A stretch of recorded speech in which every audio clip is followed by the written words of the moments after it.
Now, an explosion Wednesday dawn which sent shrapnel and other ordnance flying into homes in and around the Ghana Armed Forces Ammunitions Depot at Michel campus left residents terrified.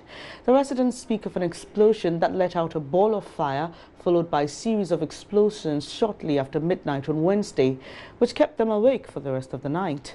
As night approached, the trauma they suffered, they say, deprived them of their sleep and would wish the ammunitions depot is relocated. Earlier this week, we told you of a police, military personnel and youth of Alavanyo Jopeje clash. Let's set the tone for this conversation with a report published by the Ghana News Agency as on the 15th of January 2019.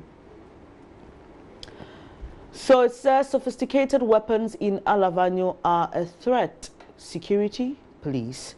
And so Mr. Francis Ebenezer Doku, Volta Regional Police Commander, has cautioned that the class of weapons wielded by some residents of Alavanyo in the Kpando municipality could pose a major challenge to the nation's security.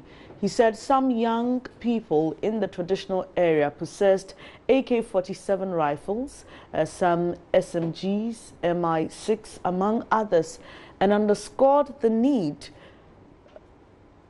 for disarmament and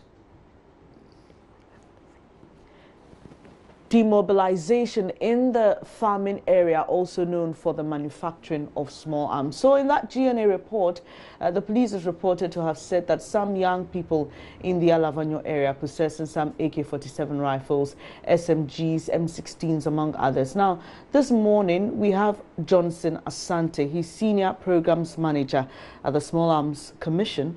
And we also have Nanaya Okwada, who is Executive Director of the Bureau of Public Safety, joining us for a conversation, an in-depth one as such, on our public safety and also the issue of arms. Now, basically first, help us understand your mandate as the National Commission on Small Arms and Light Weapons. Thank you very much for having me, and good morning to your viewers. At the Small Arms Commission, our mandate basically is to advise government on all matters relating to small arms and light weapons in terms of possession, policy issues, and some collaboration with the security agencies in dealing with small arms and light weapons. So in summary, that's our mandate really. All right. Now, we've heard from time to time the issue of the proliferation of arms. In fact, in November last year, the President met your commission and he spoke extensively about how we must, as a people, deal with the issue. He did admit that money was a problem. Since then, what have you, as a commission, decided to do to deal with this issue? Thank you very much. As you have rightly mentioned, the President acknowledged the challenges that the Small Arms Commission is facing. But of course, it's an ongoing activity that we do, activities that we do in terms of policy advice and all that. And so between November and now, what the Commission has done, or what the Commission is doing really, is to continue doing what we've been doing in terms of advice and collaborating with the security agencies in dealing with the small arms issues, and also ensuring that there is peace, security in the country. The issue specifically to do with Michel camp was one of the issues that were raised during the visit to the presidency, especially about how communities development seems to be closing in on the ammunition depot and how dangerous, you know, it was. And so we're looking at the possible way of relocating or dealing with particularly obsolete ammunition and projectiles that they can. So you knew the threat. Exactly. You knew the threat of where the base Armoury depot is located and the fact that people are encroaching. It's fine to identify the problem, but what was the solution that you preferred to government? Okay, so we have had conversation with the military itself, and the military themselves have admitted that dealing with this was going to cause, in terms of the financing, very huge money to deal with it. Because remember that we have signed on to various treaties that enjoin us to dispose of these in a way, in a very specific way. So you can't just dispose it off anyhow. And in doing that, it means that it will cost you a fortune.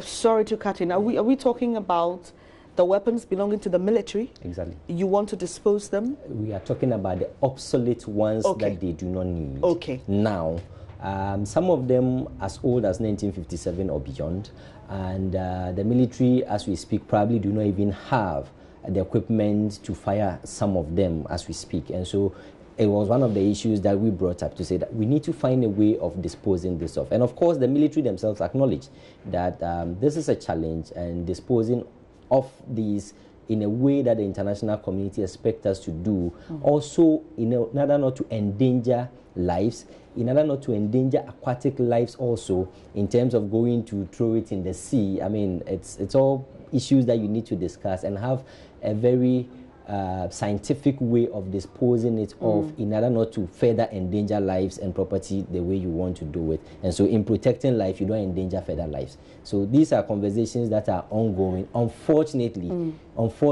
the worst that we feared happened. It leads me to a question of urgency then. But I'll come back to you to answer that question. Let me come to you, and Anaya Alquada. He's Executive Director of the Bureau of Public Safety. The residents are scared. They say, please relocate the depot. The military says, well, we were here before you came. What's the solution while we, seek to keep people's lives safe? Well, thank you very much, and let me apologize to your viewers for dropping in late. No, that's okay. I have to commute from another part of the city to this place. It's a very unfortunate development. But isn't that characteristics of how we have done things since time immemorial? I'm surprised to hear the gentleman from the Small Arms Commission giving us the kind of details that he is doing. I have said since yesterday that it will be welcome, or actually that's what it's supposed to be, that the military itself, the High Command, will address the Ghanaian public on this matter, so we can all begin to have a meaningful conversation towards resolving this issue. There are a few questions that are begging now. Some aspects of the media have reported it's an ammunition depot. Others have also reported it's a military lab. Now, we understand from the military that the lab is within the ammunition depot. So we are talking two facilities, two units in one facility. That's okay. What sort of military, what grade of military equipment are, being stored in this facility? It is that which will advise us moving forward, whether one party should relocate or the other. But Mr. Alquada, in discussing public safety, there are those who believe that the people also need to be responsible.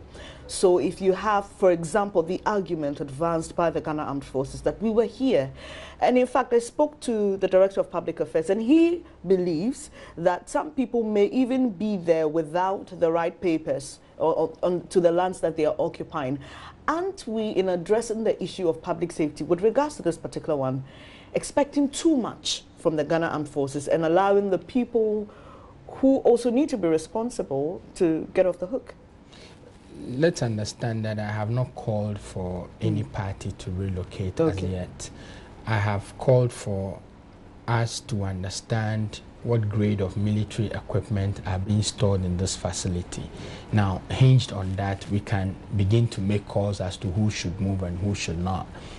You are talking about development that has gone closer to this facility. If we don't know what grade of military equipment is being stored in this depot, we are unable to determine whether the people have sited their facilities close to this facility or not. I hope you understand. It is the understanding of what is in there that determines the buffer zone or the radius within which development can go. But does it take away the fact that the military claims that these lands have been encroached? So in the first place, the argument is in the first place, they're not supposed to be here at all. Well, if the lands of the military have been encroached, why are we having a conversation? Clearly, some boundaries have been, some properties have been trespassed. So we need to get to the bottom of this issue and act swiftly. Apart from this Michel camp issue, we've also had a series of stories that we've put out that raise concern about the use of arms and public safety. We reported over the weekend the alleged murder of one Madame Josephine Asante. And also, just yesterday, we heard that a gentleman who apparently works with the Tiger Eye Private Investigations team was shot in his vehicle on his way home. Let me come to you, Small Arms Commission. With all these stories we are hearing, are you confident that we are winning the fight against small arms and the proliferation of it in the country? Thank you very much. Just before, one thing on the previous issue, before I quickly come on to it, let's not also close our eyes on the public bureaucrats who are issuing permits and papers to these people to encroach military facilities. And if you have conversation with the military, you come to the conclusion that the military really want to do something, but sometimes you go and the people have legal documents. Who is issuing the document to the people to encroach, and where is the buffer zone? I think that's another conversation that we must have. But let's not leave the public officers who are issuing permits to people to go and encroach military facilities. It's been there for a very long time, and we know that place is a military facility. Let me come back to your question. Are we winning the fight against small arms? It's an ongoing fight, and it's a continuing fight that we have to constantly wage. What are your statistics telling you? Let's just go straight to the point. Do we even know how many illegal small arms are in the country and how many we've been able to retrieve so far since we started this fight? Okay, so per our last survey, which we did 2014 and then released the results in 2016. The last survey was in 2014? Yes, and then the results was finally released in 2016. I mean, it takes a long time. So, it collated about sample 10,000. I'm sorry, so that's about 4 years ago. Exactly. But I'm saying that the results itself was released in 2016. Okay. And so if you look at it that way, we were talking about 1.3 million registered weapons, and then we have another 1.1, so that 2.3 in all, 1.2 legally registered, and then another estimated 1.1 that we estimate in illicit circulation. And so, sorry, quickly, are you concerned the time between the surveys? I mean, 4 years. So am I right to say we don't even know? No. You see, if you are doing a survey of that magnitude, you know, you can't run it every year. I mean, maybe realistically. 2 years. Exactly. But I'm telling you that we released the results in 2016. We are only in 2019. Not only in 2019, 2016 and 2019.